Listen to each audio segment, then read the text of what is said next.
CRIF presenta la entrevista en línea con William Meléndez.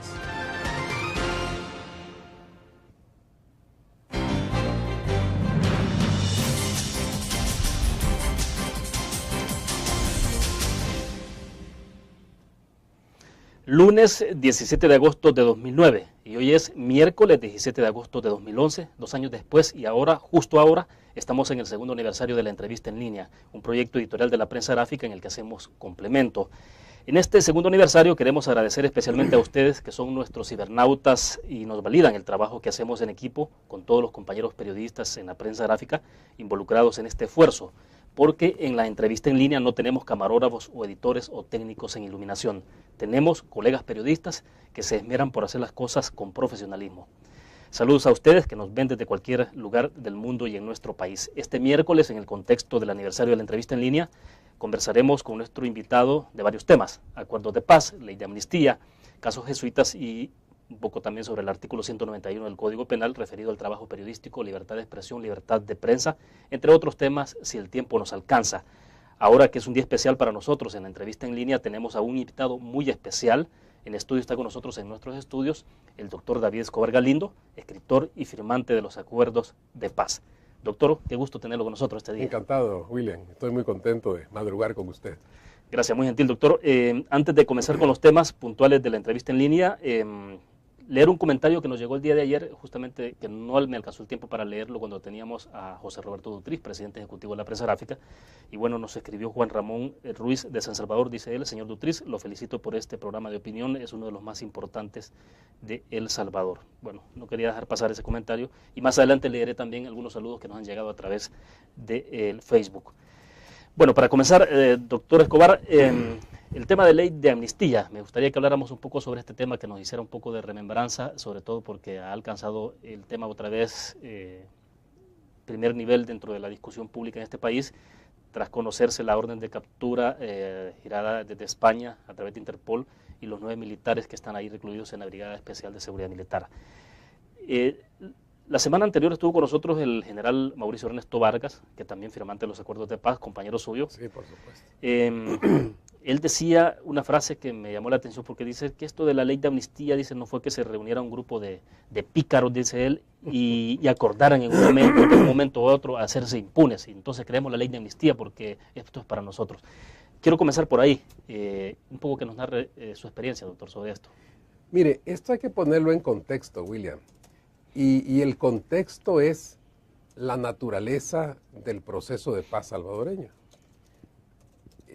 Nosotros veníamos de una guerra que en el terreno duró más de 10 años y en la realidad más de 20 y en la historia más de 50, porque construir una guerra es un proceso muy complicado en el tiempo.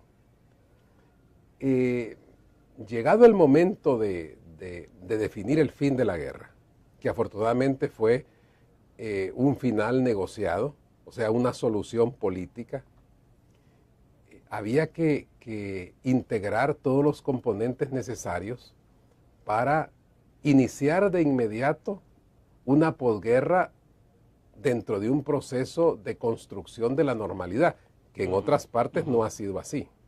O sea, había una lógica en todo este proceso.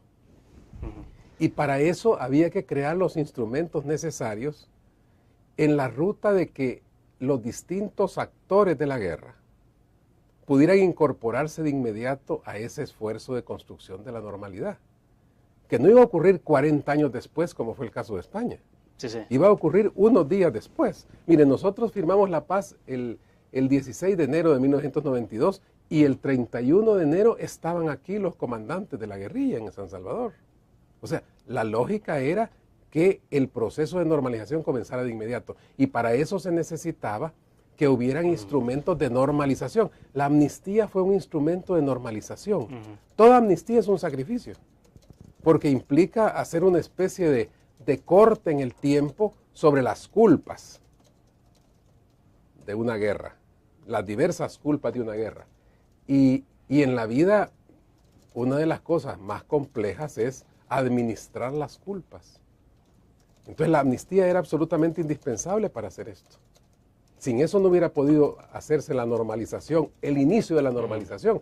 Hubiera empezado el proceso de judicializar las culpas, las distintas culpas, porque hay una infinidad de culpas. Ahora, doctor, perdone, pero nadie se va a sentar en una mesa de negociación sabiendo que después de terminar esa mesa de negociación habrá un proceso judicial por los delitos cometidos. Por eso es que la amnistía ni siquiera fue negociada en sí, sino que fue un efecto natural de esta solución. Y como le digo... O sea, se veía como algo inherente. Inherente, no, pero... Y además inherente en sí, sin necesidad de decirlo. Yo creo que esto es clarísimo y responde a la naturaleza de nuestro proceso. Y yo le repito, toda amnistía es un sacrificio. Porque las víctimas, y yo fui una de las víctimas de la guerra, tienen que renunciar de alguna manera a hacer valer el derecho de la justicia, digamos, judicial. Porque hay distintas formas de justicia, además, no solamente la justicia judicial. Claro. La Comisión de la Verdad, por ejemplo, hizo un documento en el que menciona casos muy específicos y la idea era que eso quedara ahí señalado para siempre. Usted un juicio no sabe cómo va a resultar. A lo mejor los absuelven. El señalamiento histórico es indeleble. Yo creo que hay que dimensionar todo esto. No es simple. De acuerdo, vamos a hacer en este momento nuestra primera pausa comercial. Volvemos.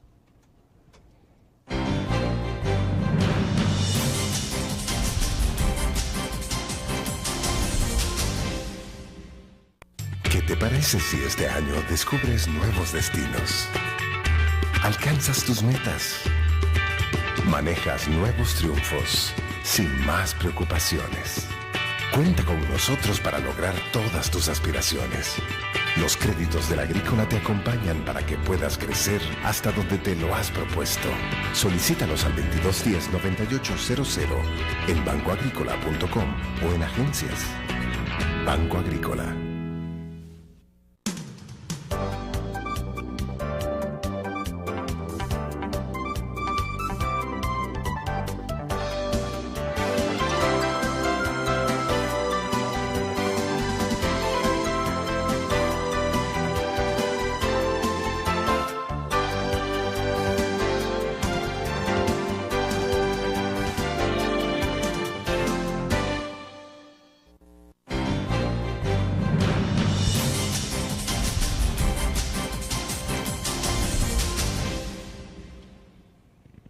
Nos acompaña en nuestros estudios el doctor David Escobar Galindo. Doctor, entonces que estábamos, me decía usted que esto es, de la amnistía era una cuestión inherente en sí, o sea, sin necesidad de decirlo, estaba ahí en la mesa. Sí. Entonces, el punto ¿es posible establecer esos mecanismos de perdón dentro de la conciencia, no colectiva, sino individual? Porque esto fue de experiencias individuales. Usted me decía en el corte comercial su experiencia personal. Y me parece que es importante conocerla y que nos explicara por lo que ilustra, pues, y ayuda a la gente a comprender un poco la dimensión de esto. Pues mire, el Ejército Revolucionario del Pueblo secuestró a mi padre en 1974. Posteriormente, en 1979, la Resistencia Nacional me declaró criminal de guerra. En 1979, las FPL secuestraron a mi suegro en una acción que tuvo efectos dramáticos porque lo hirieron de bala y afortunadamente no murió. O sea que hay toda una historia digamos, de hechos en los que muchísimas personas, infinidad de personas hemos salido afectados de aquel proceso. Y entonces yo pienso personalmente que hay que hacer un ejercicio de sanación. Mire, yo el primer día que fui a la negociación en 1989 me senté enfrente de las personas que me habían secuestrado a mi padre y que me habían declarado a mí criminal de guerra. ¿Y cuál es el problema de hacer un corte mental y emocional y decir, bueno, ahora estamos en otra etapa, pasemos a otro trabajo? No va a estar uno toda la vida en el papel de víctima. ¿Y cuál fue esa primera reacción, doctor? Es decir, porque tampoco es tan fácil, tan simple e incluso tan fácil decirlo como me lo está diciendo en este momto, pero en aquel momento cuando usted tuvo esa primera reunión. Pues mire, yo había hecho un esfuerzo, por saldar interiormente lo que es natural en el ser humano, es decir, es el rencor ante el que le hace un daño. Pero cuando uno hace ese ejercicio, hay un elemento de liberación extraordinario. Es que uno siente que se le cae un peso de encima. Al final de cuentas, el ofensor es otro, Él que haga su proceso. El ofendido tiene que hacer su proceso. Y no tiene que ver el proceso del ofendido con el proceso del ofensor. Mire, yo cuando oigo decir que para perdonar primero hay que pedir perdón y hay que conocer la verdad, yo les digo, mire, ¿y qué no leen y dicen el Padre Nuestro? ¿Cómo dice el Padre Nuestro?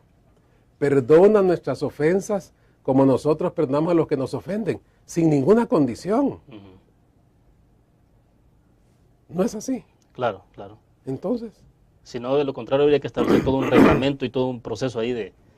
O sea, ahora, doctor, porque retomo siempre palabras del general Mauricio Ernesto Vargas, donde hablaba, por ejemplo, en el tema de dos palabras fundamentales que él ponía en la discusión, la justicia y la paz. Decía él que en aquel momento era crucial establecer cuál era la prioridad, si se iba a priorizar sobre la paz o sobre la justicia. Entonces dice, se priorizó sobre la paz.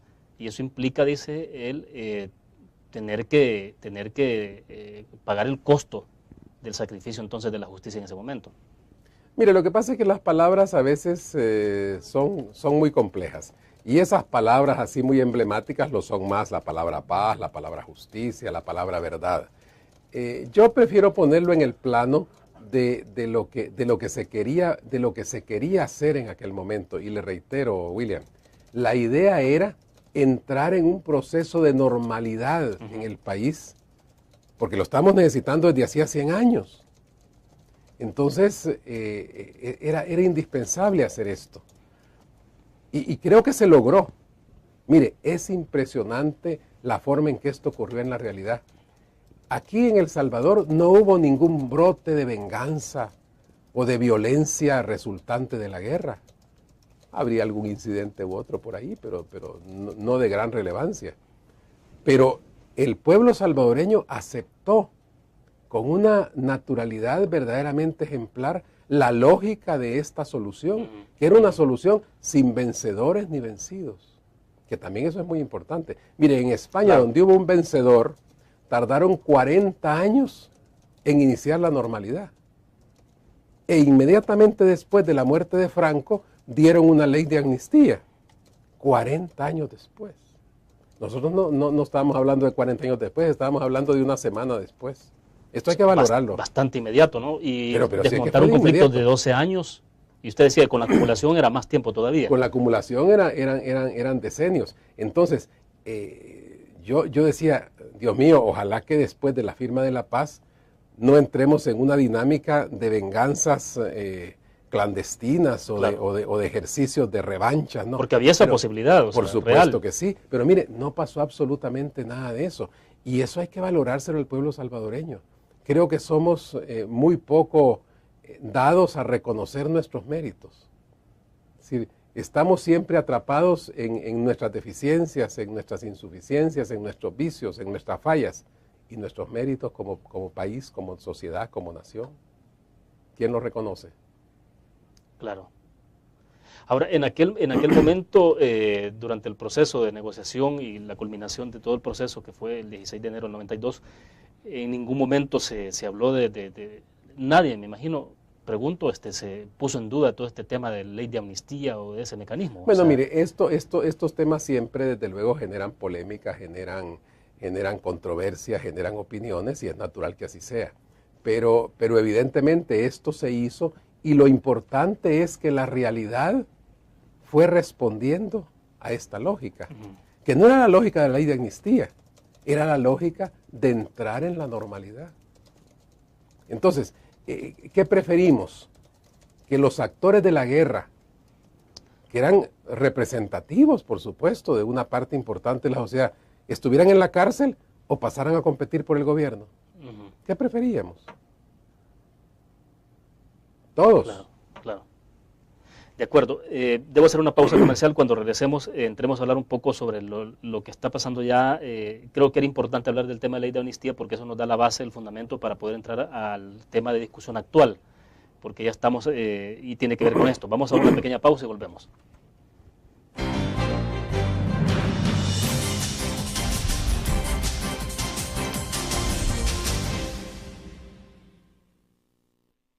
¿Qué te parece si este año estrenas ilusiones? Descubres nuevos destinos. Construyes tu futuro sin más preocupaciones. Cuenta con nosotros para lograr todas tus aspiraciones. Los créditos del Agrícola te acompañan para que puedas crecer hasta donde te lo has propuesto. Solicítalos al 2210-9800 en bancoagrícola.com o en agencias. Banco Agrícola.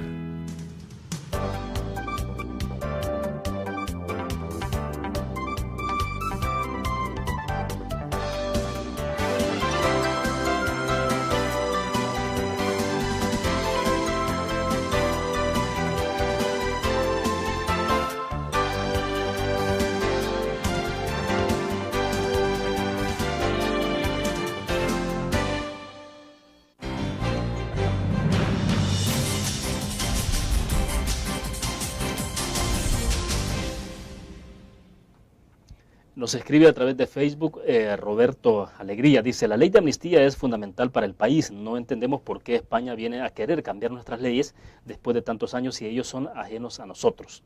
Bueno, vamos un poco aterrizando sobre esto. Doctor Escobar Galindo, el punto concreto está, la discusión, el caso concreto está alrededor de los 9 militares que están recluidos ahí en una brigada especial de seguridad militar y la Corte Suprema de Justicia que todavía no termina de dirimir. Que hay dos momentos, debo entender, que tiene que ver un análisis también sobre el tema de la captura y el otro es la extradición, que todavía eso no está ocurriendo porque no hay ninguna solicitud expresa desde la constituyente desde España. ¿Cómo observa usted toda esta discusión, doctor? Pues mire, como es natural, se ha enredado mucho. Desde luego, la captura es un acto administrativo, la extradición es un acto jurídico. Por todo lo que está envuelto en esto, se vuelve muy difícil desenredar la madeja. Porque, mire William, este no es un tema en este momento de heridas abiertas, sino de pasiones encendidas. Y son pasiones de lo que pasó. Creo que no son pasiones actuales. Desde luego, este es un fenómeno respetable y humano. Pues uno tampoco lo puede negar, ¿verdad? Pero manejar estas cosas es difícil porque independientemente de cuál sea la resolución a la que se llegue jurídicamente hablando, habrá un sector que quedará muy lastimado y muy enojado, y si la solución es la contraria, pues habrá otro sector que quedará también muy lastimado y muy enojado. Eso no se puede evitar. O sea, imposible quedar bien con todo el mundo alrededor en estos temas. No, porque hay muchas pasiones de por medio. Y justamente eso demuestra que este tipo de cuestiones, con solo tocarse, despiertan tremendas urticarias que están ahí, ¿verdad? Y que tampoco se van a resolver con un juicio. Estas cosas no se resuelven con juicios. Las heridas existenciales no se resuelven afuera, se resuelven adentro. Y creo que la sociedad salvadoreña debe hacer un ejercicio, desafortunadamente no se hizo desde aquel momento del fin de la guerra, por buscar mecanismos de sanación de los distintos quebrantos que dejó un conflicto tan prolongado. Mire, hay algo que es evidente en cualquier traumatismo, y esta guerra fue un traumatismo mayor, histórico, que se llama el estrés postraumático. En El Salvador hicimos de cuenta de que se acababa la guerra y que todo había concluido por su cuenta, que no pasaba nada. Muchas de las cosas que ahora nos ocurren son derivadas de que no hicimos ningún tratamiento del estrés postraumático. Entonces, llega un momento en que empiezan a brotar estas cosas, de estas y otras que no tienen nada que ver, digamos, con los hechos en sí. Sí, sí. Por ejemplo, el tema de las maras, por ejemplo, está directamente vinculado con el estrés postraumático de la guerra. Claro, viene después el crimen organizado y se mezcla y hay una serie de situaciones complejas adicionales. Pero hay un estrés postraumático en la sociedad que nadie trató. Nadie. Ya, doctor, y porque quienes sugieren que, por ejemplo, si se hace justicia, digamos, en torno a estos temas y al final se procesa para quien sea, digamos, en estos casos, y se condena, algunos sugieren que, bueno, las heridas están abiertas y que un proceso judicial ayuda a sanar esas heridas. ¿Es correcta esa apreciación? Pero ¿quién prueba esto? Si es que las heridas no se cierran así. Es decir, las heridas tienen que cerrarse por un proceso de autosanación, que tiene que hacerlo el individuo y la sociedad, pero tiene que ser un proceso. Y como proceso tiene que venir acompañado de una serie de medidas, de situaciones sanadoras, de acompañamientos, de reparaciones de diversa índole. ¿Y usted cree que en el caso de un proceso judicial, en cualquiera de estos casos, lo que termina dando es satisfaciendo en un momento determinado algún remanente que queda, una conciencia de algunas personas en términos del resentimiento o de la venganza? Pues mire, es posible. Si lo que pasa es que los juicios de esta índole, uno no sabe cómo va a concluir. Imagínese usted que los absuelvan. Entonces la gente queda todavía más frustrada. Bueno, ¿cómo es posible que además en el juicio los absolvieron?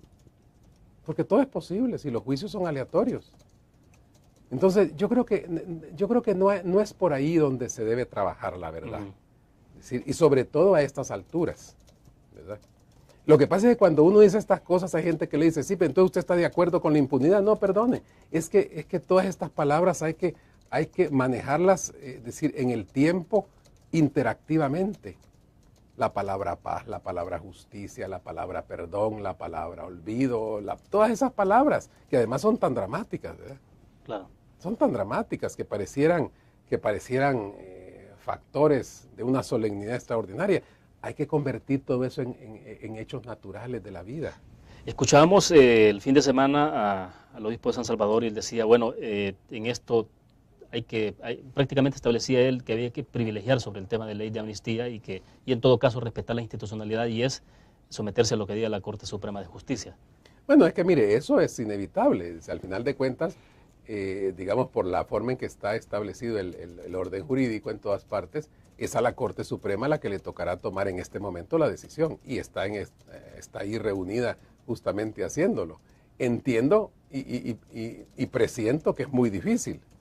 Es muy difícil justamente por eso, porque esto se realiza en un ambiente de gran intensidad pasional y eso siempre interfiere y perturba, eso es inevitable que sea así. Entonces, en cualquiera de los escenarios que pudiera ocurrir desde su punto de vista, esto implica de que no necesariamente habrá, no sé si la palabra más adecuada es satisfacción dentro de toda la sociedad con el resultado, o sea, como usted decía, de que haya una condena, no haya una condena, o sea lo que se decida. Muchos quedarán insatisfechos siempre, pero eso es natural que sea así cuando hay tantas emociones en juego. Y tantos sentimientos en juego. Y todos los sentimientos, al final de cuentas, son respetables. Lo que pasa es que los procesos históricos no se pueden fundar solamente en sentimientos. Es que hay una dinámica histórica que creo que tenemos que tomar en cuenta para no perdernos. De acuerdo. Hacemos otra pequeña pausa. Volvemos con más.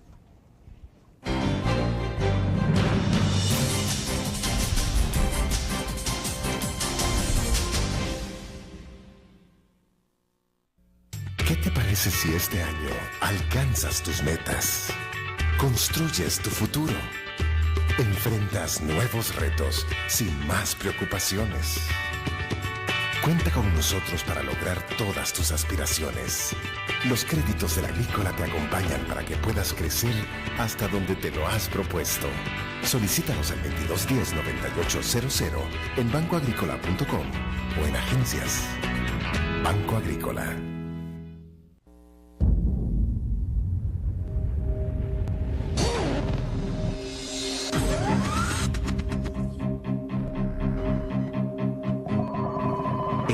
De una estrategia financiera desde los negocios y la actividad económica hacia toda Centroamérica. El Economista Regional, una revista especializada donde encuentras el panorama empresarial y los principales movimientos financieros. El Economista, el modelo regional de información económica.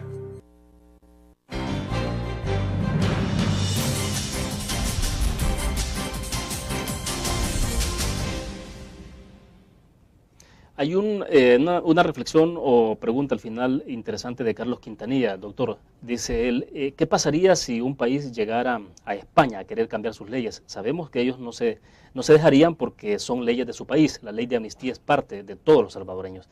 Bueno, aquí hay una discusión y que tiene que ver con la Audiencia Nacional Española sobre la decisión que ha tomado, pero eso es en España, Sí. no es en El Salvador. Pero bueno, creo que es importante reflexionar un poco y me gustaría escuchar su opinión en la línea de lo que dice Carlos Quintanilla. Bueno, mire, evidentemente ahora hay una justicia internacional que está configurándose. Y por consiguiente hay también mucha resistencia frente a eso y hay que tener mucho cuidado, además justamente por eso, porque los países no tienen ni el mismo poder ni la misma influencia. Es decir, es fácil decir, bueno, yo voy a ir a ver si capturo a alguien en El Salvador, pero será lo mismo decir voy a ir a ver si capturo a alguien en Estados Unidos. Es que mire, hay que tener sentido de las realidades y por eso es una cosa que tiene que irse configurando en el tiempo, ¿verdad? Y eso despierta además otro tipo de sensaciones conflictivas. Me lo hacen a mí, pero se lo dejarían dejar ellos mismos, se lo dejarían hacer ellos mismos. Pues no lo sé, ¿verdad? Entonces, yo creo que por eso es que estas cosas hay que manejarlas con mucho cuidado, sinceramente, para que no se conviertan en factores de fricción, de malentendido amargo, de rechazos mutuos, ¿verdad? Porque tampoco debe ser así, no debería ser así, ¿verdad?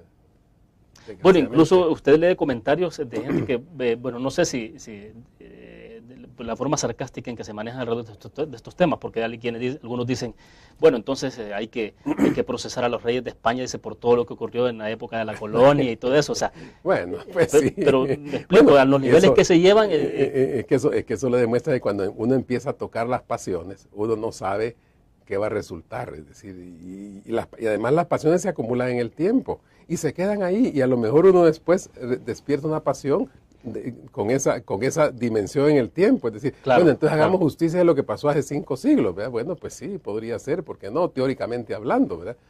No, pero creo que estas cosas hay que manejarlas con realismo, sinceramente, respecto de nuestro propio proceso y en general de lo que debe ser la interacción internacional, ¿verdad?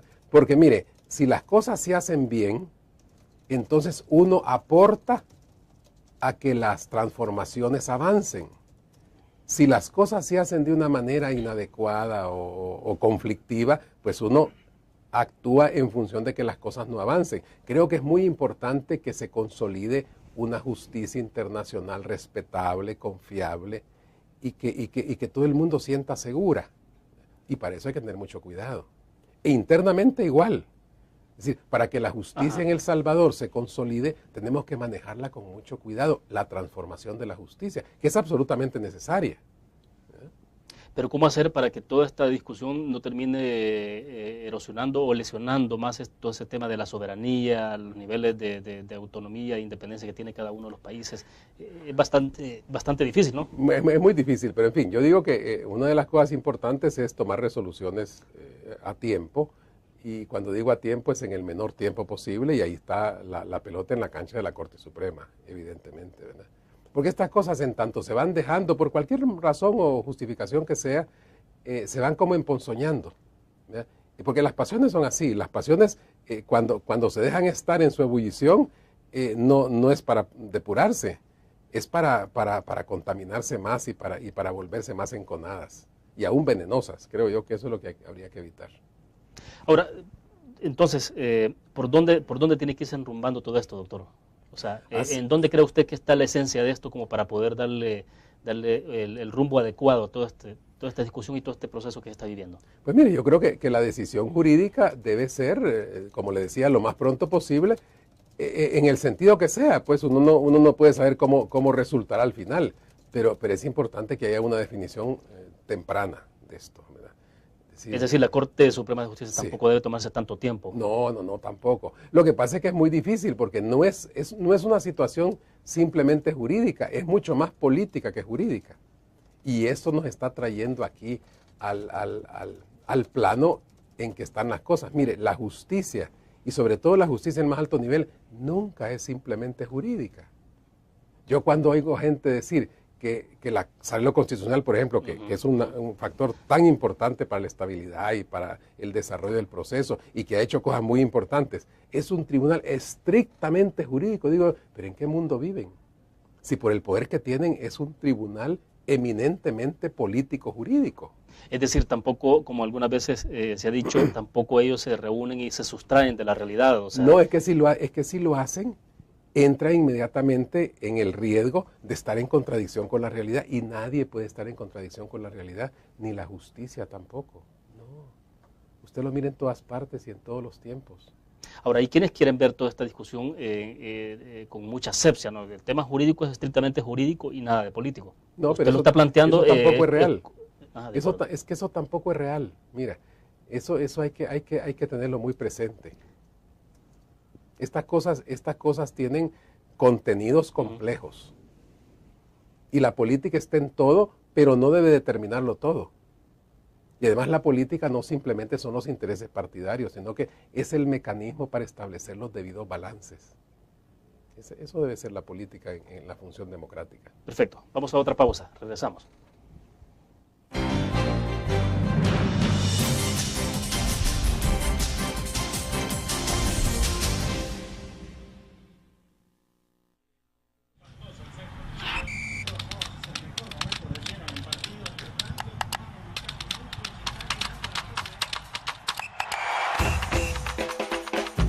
La emoción del deporte está en www.elgráfico.com. Ingresa al nuevo escenario deportivo y descubrí toda la pasión del deporte. Fotos, videos, fichas y resultados de las mejores ligas del mundo. Elgráfico.com. Conectados por deporte. Blur. La revista más innovadora y moderna de todos los tiempos. Única en su estilo, creativa. Un espacio exclusivo y reservado de entretenimiento y diversión, llevada al máximo. Blur. Time Out, Movie, lo mejor de la cartelera. Art. Shopping, la guía de la moda. Go, viajes cortos fuera de la ciudad. Blur.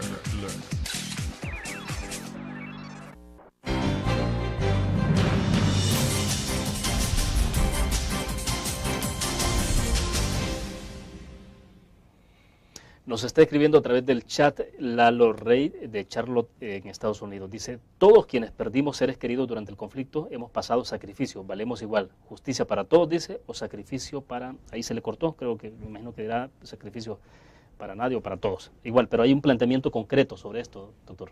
Sí, bueno, es que mire, la pérdida es una de las cosas más duras para el ser humano, pero toda pérdida necesita un duelo y un proceso para llegar a la sanación. Es que no es posible vivir con la pérdida abierta. No, eso no es posible. Entonces creo que aquí se aplica también esto. El otro día me dijo alguien, ¿usted ya se cree psicólogo? No, le dije yo, pero tengo sentido común. Un poco al menos, ¿verdad? Y estas cosas son de sentido común, no son de ciencia. A veces se quiere elevar a una discusión demasiado No, arriba, ¿no? era para desautorizar, porque si me dicen que yo quiero ser psicólogo, me están diciendo ustedes que está hablando si no es, ¿verdad? No, pero estas son cosas de sentido común y de la vida. Entonces yo creo que nuestra sociedad necesita eso. Y pero yo quiero decirle algo, William. Creo que esta sociedad lo ha hecho en una gran medida y de una manera muy ejemplar. Sinceramente. Mire, ahí están todos. Todos están. Los de un lado, los del otro, todo el mundo está. Naturalmente como debe ser. Y me imagino que en algún momento puede haber tentaciones no de grupos, sino de personas en particular, de querer volver a las armas, de la sed de venganza. Pues mire, yo no sé. Pero no se ha expresado. O sea, pero el ambiente no lo permitía. Mire, eso fue cuando aparecieron los primeros grupos armados. Era porque la realidad les estaba dando el espacio y en buena medida los hacía necesarios para que pudiéramos llegar a la guerra, que era la etapa final de aquella gran división nacional. En este momento, usted o yo queremos hacer una guerrilla en El Salvador, ¿cree usted que podemos? Porque las condiciones no están dadas. Hay que atender también a las condiciones de la realidad. Esta realidad es muy diferente, tiene grandísimos problemas, sí, que tenemos que ir resolviendo a lo largo del proceso democrático.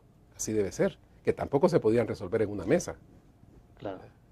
Doctor, tengo una inquietud, y se lo decía antes de entrar a la entrevista, y estos temas, estas discusiones, serán propias de aquellos que tenemos la edad de los que vivimos el pasado conflicto armado.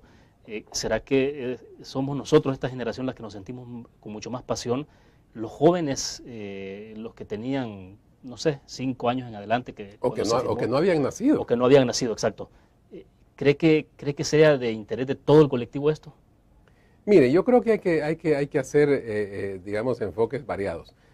Para los que vivimos aquella época, yo viví la preguerra, la guerra y la posguerra. Y tuve el privilegio de estar en la solución de la guerra. Bueno, para mí estas cosas son cosas vivas y vividas. Claro. Y las cosas vividas tienen una dimensión humana extraordinaria. Las cosas que no han sido vividas han sido cosas contadas. No es lo mismo. Yo no puedo vivir lo mismo el pueblo salvadoreño que la Revolución Francesa, perdone. Yo no sé cómo fue la toma de la Bastilla, que parece que tampoco fue lo que dicen que fue, ¿verdad? Pero esto hay que tenerlo en cuenta. Para los jóvenes, y sobre todo para los más jóvenes, esto es un pasado que ellos no vivieron, y el no haberlo vivido los pone en otra dimensión. Inevitablemente, no es cuestión de que tengan poca conciencia o poco sentimiento, no, es que no lo vivieron. Bien, hay 2 participaciones. Saúl Hernández Alfaro nos escribe a través del chat en Facebook. Dice: William, buen día. Gustaría que traslade mi pregunta al doctor Galindo. ¿Cuál es su opinión respecto al clamor de justicia de los familiares de las víctimas en el contexto de la guerra? ¿Un proceso institucional jurídico como la ley de amnistía le parece suficiente como respuesta reparadora para esas familias? No, es que lo que venimos diciendo no es suficiente. En la sociedad tendría que haber habido un ejercicio de acompañamiento, de sanación y de reparación. Eso así es. Y se lo digo yo también como víctima. Pero en fin, el factor principal lo tienen que hacer las víctimas mismas. Si uno no se dispone a, entre comillas, perdonar, que la palabra perdón también está muy magnificada en el mundo, es decir, entonces no entra en un proceso de reparación, de autorreparación. El daño no se puede resolver. Es decir, el daño está consumado. Claro, el muerto está. Y en situaciones normales el que causa un daño debe responder ante la justicia esa judicial. Eso es así. No se trata de que estemos apañando la impunidad. Se trata de dimensionar las cosas en un contexto que tiene una naturaleza especialísima. Y le voy a decir algo además. Este caso no es igual que el de Chile ni el de Argentina. No, son diferentes, porque aquí hubo una guerra, una solución de la guerra y los mecanismos para llegar a un acuerdo. Allá no pasó nada de esto. Fíjese que acá hay como una especie de réplica a lo que está planteando siempre Saúl, porque él dice en otro párrafo: he escuchado que permanentemente el doctor Galindo hace alusión a las pasiones como motor de reclamo por una causa justa como es la reparación de los crímenes cometidos en este periodo. Considero que plantear la discusión en términos de pasiones ideológico-políticas no hace más que legitimar, dice él, la impunidad en la cual se encuentran los acusados, cuando en realidad estamos hablando de justicia. A las familias de las víctimas, la reparación de su dignidad excede las diferencias políticas. No, y eso es cierto, es que yo no hablo de pasiones político-ideológicas, es que siempre volvemos a lo mismo, fíjese. Volvemos a decir, bueno, las pasiones es porque usted está a favor de unos y en contra de otros. No, si las pasiones son mecanismos humanos y son mecanismos personales que también se convierten en mecanismos colectivos. Si yo no digo que con eso se resuelve todo, pero las víctimas tienen que hacer también su proceso. Es que si no, no es posible salir aunque condenen a medio mundo. Es que lleguemos a esa conclusión. Claro. Me gustaría que habláramos un poco sobre este tema, si efectivamente una situación, un escenario como este tiene que generar inestabilidad política, o sea, puede generar o tiene que generarlo. Vamos a la pausa. Cuando regresemos, y leo un comentario por acá que nos ha escrito Rolando Barrera. Vamos a la pausa.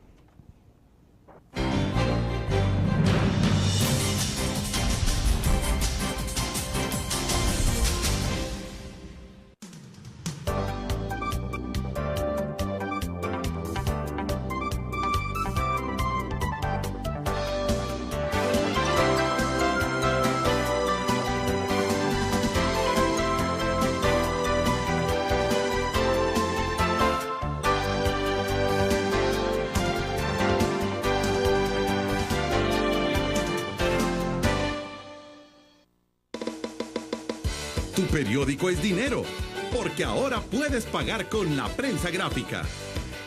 Busca y recorta en tu periódico el dinero que podrás canjear en los establecimientos de nuestros aliados. Encontrarás uno cada día.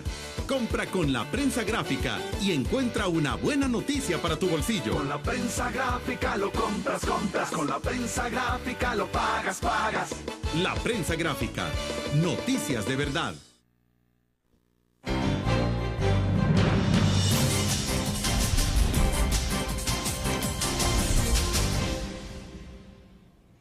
Un comentario de Rolando Barrera dice: felicidades, William, por tu excelente programa que proyecta un claro profesionalismo de cómo se deben abordar los problemas de nuestro país. Saludos para el doctor David Escobar Galindo. Felicito su forma de pensar, dice, ojalá el Estado escuche y se asesore de personas como usted. Bueno, le agradezco mucho, dígale. Bueno, porque estoy muy ocupado en otras cosas. Nos está escuchando. Bueno, doctor, pero le decía entonces sobre todo este tema de estabilidad, inestabilidad política, ¿realmente puede llegar a esos extremos a generar ese nivel de incertidumbre en el país? Bueno, depende cómo se maneje, como todo. Mire, la cuestión manejo es fundamental, porque todo este es un proceso. Todo esto es parte de un proceso. Y esto que ha ocurrido a lo mejor nos sirve para después balancear mejor el manejo de este tema tan delicado, tan candente dentro del proceso. Así como pasó, por ejemplo, con el 743, que sirvió como para hacer un mecanismo de estabilización. Así son las cosas. Entonces yo siento que... En aquel momento, perdón, no parecía que fuera tan beneficiosa la discusión y parece que finalmente sí ha dado algún resultado, ¿no? Pues ha dado un resultado porque le quiero decir algo. Yo creo que los órganos del Estado, los órganos fundamentales del Estado, como todo el mundo, como todas las personas, necesitamos poner en práctica un mecanismo que es el único que permite que uno se maneje bien en la realidad, que se llama autocontrol. Si uno se autocontrola, entonces la realidad lo rebasa y de ser posible lo aplasta. Entonces creo que de todo eso resultó, aunque nadie lo diga, que todos tienen que autocontrolarse. La Asamblea Constitucional, el Ejecutivo, el Legislativo, los partidos políticos. Creo que esa es como la lección de esa experiencia. Bueno, algo parecido de otra manera tendría que salir de todo esto. Tendrá que ser un poco después, que entonces, como usted decía, haya un poco más de sosiego en medio de toda esta discusión. Mire, llegará el momento, pero lo importante creo es que quede claro que necesitamos mecanismos de tratamiento, aunque sea muy posteriores a cuando debían haberse iniciado, y de distintas formas de reparación. Y esto no puede ser un atarrayazo, tiene que ser una cosa más personalizada. Mire, si se quiere la verdad, y evidentemente la verdad es fundamental sobre la guerra, ¿verdad? Después habría que hacer un ejercicio de investigación y un inventario de los crímenes de la guerra, ¿verdad? De los que no fueron producto de las batallas entre las partes. Pero no para fulano, ni para mengano, ni para perengano, ni con otro fin, sino para conocer la verdad. Porque la verdad no se tiene que investigar y conocer para otros fines, es por sí misma el fin. Eso no serviría mucho. De acuerdo. Pero eso necesita un poquito de tranquilidad emocional, sinceramente creo que sí. Dice Morris Ramos: ¿por qué revivir los malos momentos que pasamos en la guerra? Son cosas del pasado, las personas ya fueron juzgadas en su tiempo. Respetemos la ley de amnistía, así como la hemos respetado todos estos años. Bueno, ahí se ve los planteamientos. Sí, o sea... sí, pero fíjese usted que esto que está pasando, William, debería de servirnos como un mecanismo para decir, bueno, es cierto, la ley de amnistía estuvo bien, debe mantenerse, está bien, pero en vista de las reacciones que hay frente a un caso en especial, que son reacciones que indican que todavía aquellas cosas en buena medida están vivas, tenemos que crear otro tipo de mecanismo para el tratamiento del alma nacional, para decirlo con otro término que es sumamente solemne, que quizás todavía está muy dañada. Y no solamente son víctimas específicas, es la sociedad en general, que ha hecho un ejercicio impresionante para acomodarse a una normalidad para la cual nadie le ha ayudado. Yo creo que esta sociedad y la institucionalidad debe tomar conciencia de esto. Ahora, doctor, pero a pesar de todo esto, el proceso de paz de este país efectivamente ha sido ejemplarizante en el mundo. Mire, es un proceso impresionante, desde el principio. Mire, desde el primer día en la mesa, William, aprovecho para decirlo ahora que las pasiones están así tan exacerbadas. En esa mesa de negociación, durante los 2 años y medio que estuvimos, nunca hubo un insulto, nunca hubo un grito, nunca hubo un desplante. Nunca hubo una ofensa. Quiere decir que podemos funcionar así en medio de la guerra. Claro, y estamos hablando que en medio de muertos, Pues porque sí. estaban ocurriendo muertos en ese momento, que No, en estaban ese ustedes sentados allá en la por negociación. supuesto. Y esa mesa era una mesa totalmente normal, de personas hablando de temas complicadísimos y con discusiones importantes, pero jamás una ofensa. Nadie se levantó y botó la silla, nadie. Ahí todo el mundo se comportó. Quiere decir que los salvadoreños somos muchísimo menos violentos de lo que queremos creer ser. Doctor, ¿y no será que ha llegado el momento en que, no sé, todos los firmantes del acuerdo de paz puedan tener un encuentro, no sé si en estas circunstancias o más adelante, pero un encuentro que permita a la sociedad en general conocer un poco las visiones de todos estos temas para refrescar un poco? Bueno, mire, podría ser yo, en mi casa los he tenido a todos, en muchas oportunidades, a todos. Por cierto que cuando ganó la vicepresidencia Leonel González, Salvador, es decir, yo hice en mi casa una cena para agasajarlo. Dije, mira, independientemente de todo, somos firmantes y eso es una especie de hermandad histórica. Claro. Así es la vida. Entonces ahí estuvimos todos. No estuvo Shafiq porque está en otro plano, bueno, estaba presente pero no en persona, y Joaquín Villalobos que estaba en Inglaterra, pero de ahí todo el mundo estuvo. Pero digo que un encuentro de este tipo que sea no sé, una especie de discusión, un foro abierto a toda la población que puedan escuchar la opinión de todos ustedes, porque son mire, ustedes protagonistas, conocen de todo bueno, esto. ojalá que fuera posible, y es decir, yo no sé, porque ya cuando vienen las competencias políticas las cosas se complican mucho, ¿verdad? Es decir, mire, claro, la competencia política a veces es más difícil de manejar que la guerra. Porque ya ve usted cómo está el ambiente, ¿verdad?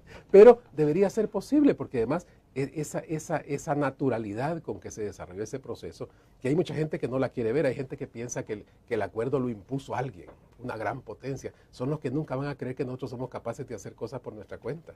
¿Cómo es esto? Es decir, nosotros hicimos el acuerdo de paz, claro, había influencias y todo y había que manejarlo, pero eso fue una cosa salvadoreña y así debe seguir siendo.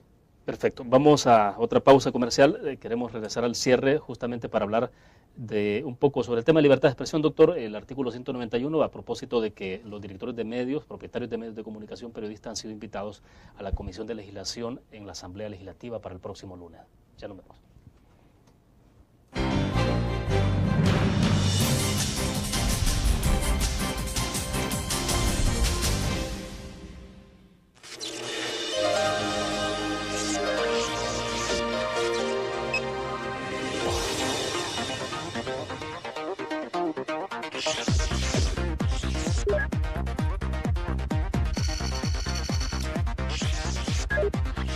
Estimulamos tus sentidos para que leas, veas, escuches e interactúes con la verdad.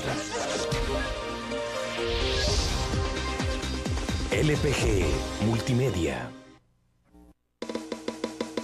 Tu periódico es dinero, porque ahora puedes pagar con la prensa gráfica. Busca y recorta en tu periódico el dinero, que podrás canjear en los establecimientos de nuestros aliados. Encontrarás uno cada día. Compra con la prensa gráfica y encuentra una buena noticia para tu bolsillo. Con la prensa gráfica lo compras. Con la prensa gráfica lo pagas. La prensa gráfica. Noticias de verdad.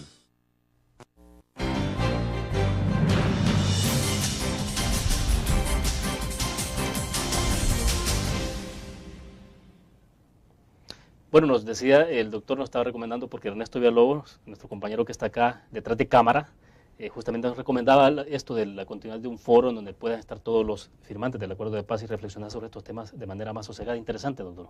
No, y además de eso, mire, evidentemente lo que más crispa, lo que más inquieta es lo inmediato, pero hay que hacer también miradas de horizonte, hacia atrás y hacia adelante, lo que ha pasado en estos 20 años y lo que tendría que pasar en los siguientes 20 años, a partir de un fenómeno que verdaderamente establece un parteaguas en la historia nacional. Claro. Y que es además sumamente ejemplar. No hemos valorado eso. No lo hemos valorado como se debe. De acuerdo. Doctor, sobre el otro tema, en los minutos que nos quedan, sobre el tema de libertad de expresión, discusión del artículo 191 y todo esto, es una discusión también muy importante y crucial, o sea, pero claro, no se está viendo tanto porque estamos justamente en ese tema del que hemos tenido el 99% de la entrevista. Sí. ¿Qué bueno, piensa mire, esto? yo estoy totalmente en favor de la libertad de expresión, sinceramente. y de despenalizar todo lo que signifique opinión o crítica. Y que quede lo que está ahí en la Constitución. Cuando se pueda comprobar una intención de perjudicar o de dañar, entonces se entra en el plano penal, ¿verdad? Pero todo lo demás no. Es decir, es que tenemos que configurar un ejercicio de libertad de expresión que verdaderamente sea seguro, confiable, en todo sentido, ¿verdad? Eso implica, como todo, yo lo mencioné hace poco, el mecanismo del autocontrol, no la autocensura, claro, que es otra cosa. La autocensura es interesada, el autocontrol es parte de lo que uno debe hacer. Y creo que los medios salvadoreños en buena medida lo han ejercido. Aquí entramos también en otra discusión, sí, con muchas pasiones, sí, de por medio. Claro. Pero creo que hay que asegurarnos de que la libertad de expresión esté verdaderamente garantizada. Sí. Y garantizada no solo por la ley, sino por la convicción institucional y ciudadana. Ahora, doctor, porque siendo muy honestos y transparentes, tampoco hay un afán de los medios de comunicación, de los periodistas, de los columnistas, me imagino yo, de querer, de que justamente quieren eliminar todo este tema de la penalización justamente porque quieren ser impunes. No, o sea, no se trata de eso. Mire, ahí entramos en otro de los grandes equívocos, o de las grandes distorsiones. No se trata de eso, se trata de ir entrando en una dinámica en que verdaderamente la libertad de expresión sea un ejercicio que responda a lo que exige la dinámica democrática. Eso es muy importante, ¿verdad?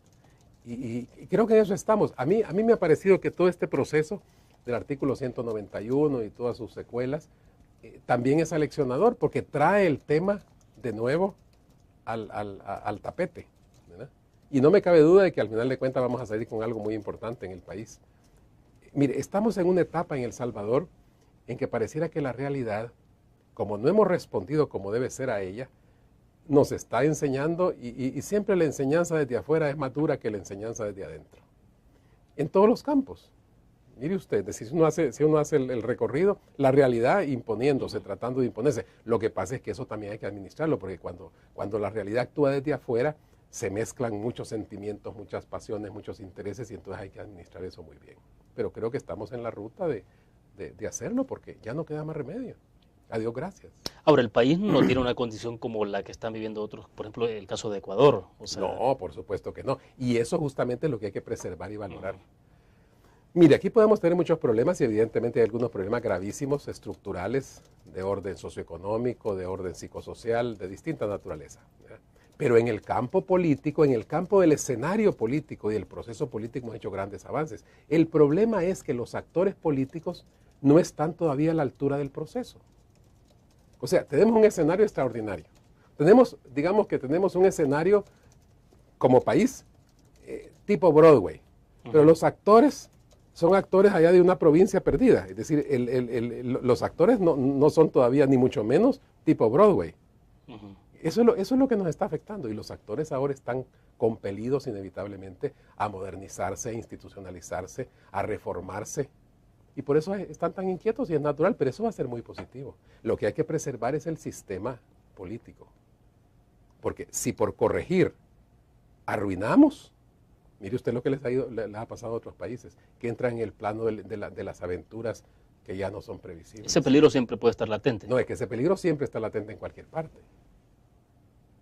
En cualquier parte. Si es que ahora nadie se salva, William. Mire usted lo que está pasando en Inglaterra. Eso parece el tercer mundo, ¿verdad? Sí. De hecho, ocurría prácticamente solo en el tercer mundo. Exacto. Bueno, pero es que ahora ya no hay primero, segundo, ni tercero, ni cuarto. Ahora el mundo es transversal. O sea, en el primer mundo pasan cosas del tercero y en el tercero pasan cosas del primero. Yo creo que este proceso del país, en su esencia, es una cosa de primer mundo. Reconozcámoslo sin temor y sin esa angustia de que, ¿verdad? Pero bueno, hay que tener un alto grado de sinceridad y de transparencia y de honestidad sobre estas discusiones. Claro, ¿no? O sea, por supuesto. Y a veces eso no ocurre. Y de serenidad, fíjese. Hay que tener una serenidad básica. En las circunstancias más complejas y difíciles y traumáticas, lo que más se necesita es un poco de serenidad. Porque si no, uno se va en la ola. Y volviendo al tema de libertad de expresión, libertad de prensa, bueno, creo que es importante también toda la reflexión de cómo entender de que esta no es una lucha de los periodistas, de los dueños de medios de comunicación, de algunos articulistas que supuestamente se quieren proteger o ampararse en estas cosas. No, es que mire, eso justamente, ese concepto es hacer un reduccionismo del tema. No, el tema es un tema de nación, porque la libertad de expresión es absolutamente indispensable para que el proceso democrático se mantenga sano y avance. Esa es la realidad. Y además le compete a todos los ciudadanos, porque la libertad de expresión no solo es de los medios. Claro. Es de todos los ciudadanos. Y beneficia o perjudica a todos los ciudadanos el hecho de que haya un tratamiento de una clase o de otra. Bueno, doctor, quiero agradecerle infinitamente por su participación. Muy amable. Ya se acabó. Se nos acabó, se nos fue rápido el tiempo. Pero bueno, vamos a hacer otra segunda parte porque ha habido buenos comentarios interesantes. Todos los temas quedaron pendientes. Bueno, muy gentil, doctor. Encantado. Bueno, hay una cantidad inmensa de felicitaciones a través de Facebook. Hemos anunciado que justamente estamos reiterando sobre el segundo aniversario de la entrevista en línea y hay muchos comentarios. Me gustaría leerlos todos, pero no puedo. No me queda más que agradecerles a ustedes porque realmente este programa no podría ser posible sin ustedes, que son las audiencias cibernautas, televidentes, radioescuchas y desde luego a todos los compañeros periodistas que están atrás de todo este esfuerzo, este proyecto de la entrevista en línea. Esperamos continuar para más y poder hacer cosas innovadoras siempre alrededor de esto, de la mano obviamente del grupo Dutriz, el grupo de la prensa gráfica. Gracias a ustedes, nos vemos mañana siempre con otra interesante entrevista.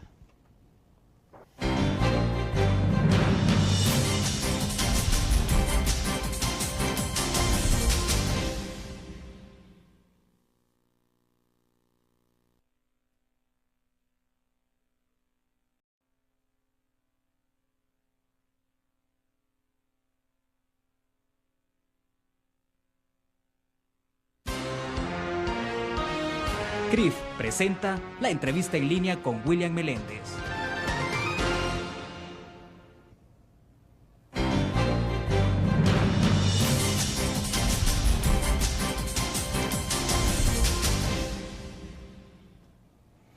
Lunes 17 de agosto de 2009 y hoy es miércoles 17 de agosto de 2011, 2 años después y ahora, justo ahora, estamos en el segundo aniversario de la entrevista en línea, un proyecto editorial de la prensa gráfica en el que hacemos complemento.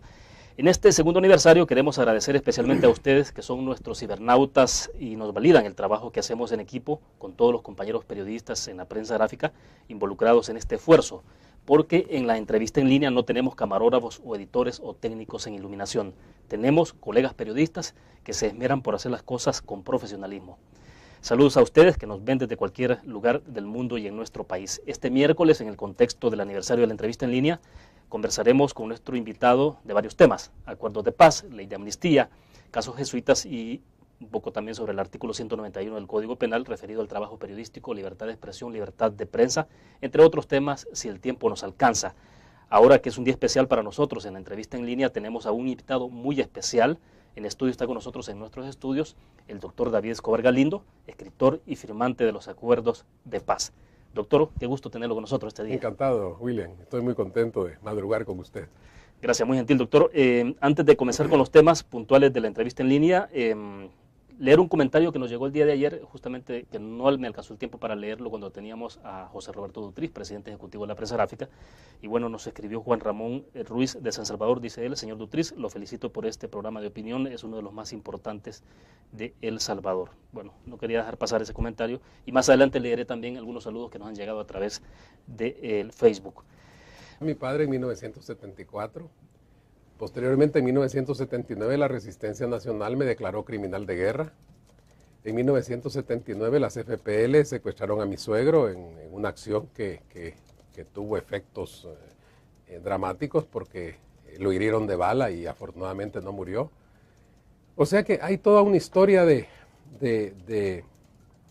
digamos, de hechos en los que muchísimas personas, infinidad de personas hemos salido afectados de aquel proceso.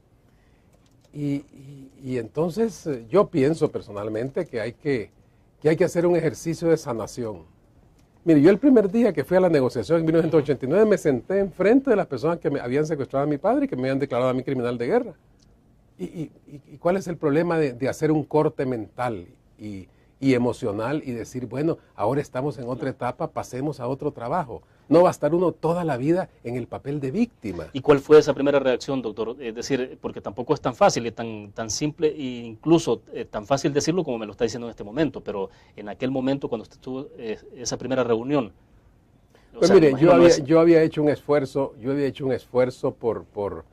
por saldar interiormente lo que es natural en el ser humano, es decir, es el rencor ante el que le hace un daño. Pero cuando uno hace ese ejercicio, hay un elemento de liberación extraordinario. Es que uno siente que se le cae un peso de encima.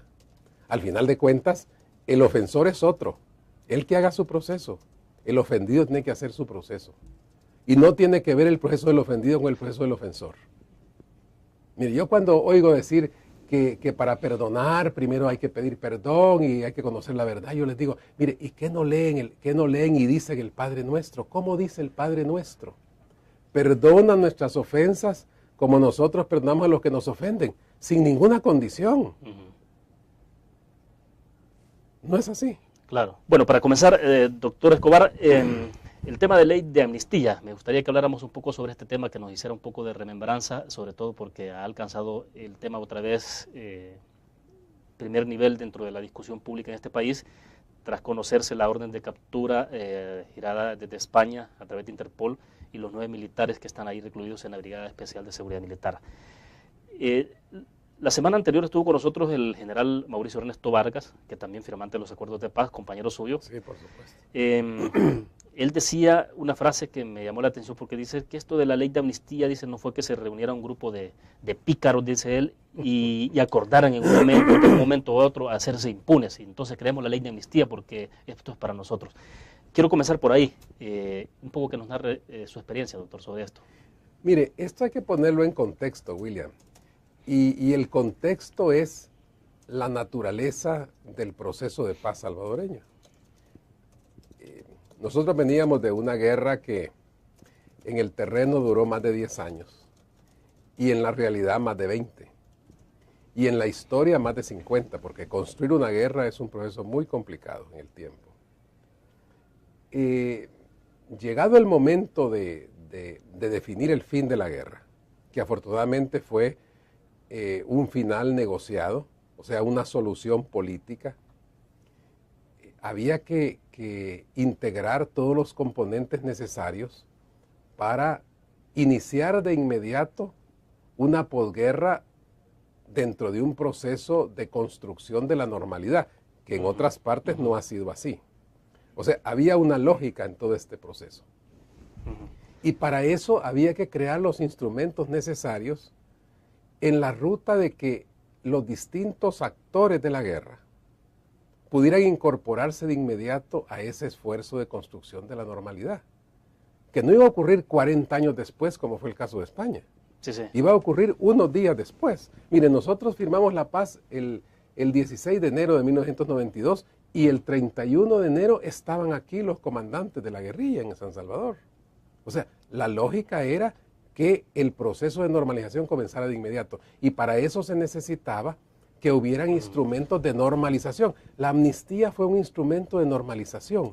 Toda amnistía es un sacrificio, porque implica hacer una especie de corte en el tiempo sobre las culpas de una guerra, las diversas culpas de una guerra.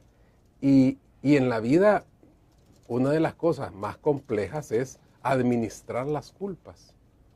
Entonces la amnistía era absolutamente indispensable para hacer esto. Sin eso no hubiera podido hacerse la normalización, el inicio de la normalización. Hubiera empezado el proceso de judicializar las culpas, las distintas culpas, porque hay una infinidad de culpas. Ahora, doctor, perdone, pero nadie se va a sentar en una mesa de negociación sabiendo que después de terminar esa mesa de negociación habrá un proceso judicial por los delitos cometidos. Por eso es que la amnistía ni siquiera fue negociada en sí, sino que fue un efecto natural de esta solución. Y como le digo... O sea, se veía como algo inherente. Inherente, no, pero... Y además inherente en sí, sin necesidad de decirlo. yo creo que esto es clarísimo y responde a la naturaleza de nuestro proceso. Y yo le repito, toda amnistía es un sacrificio, porque las víctimas, y yo fui una de las víctimas de la guerra, tienen que renunciar de alguna manera a hacer valer el derecho de la justicia, digamos, judicial.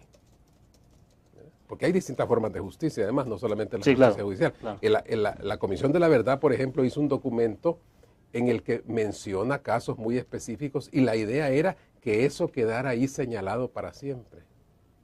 Usted un juicio no sabe cómo va a resultar. A lo mejor los absuelven, pero el señalamiento histórico es indeleble. Yo creo que hay que dimensionar todo esto. No es simple. De acuerdo, vamos a hacer en este momento nuestra primera pausa comercial. Volvemos.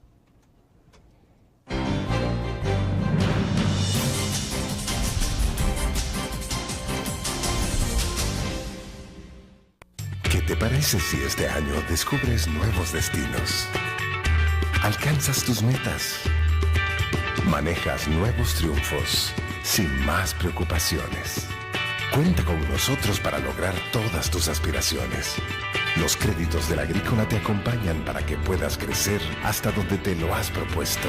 Solicítalos al 2210-9800 en bancoagrícola.com o en agencias. Banco Agrícola.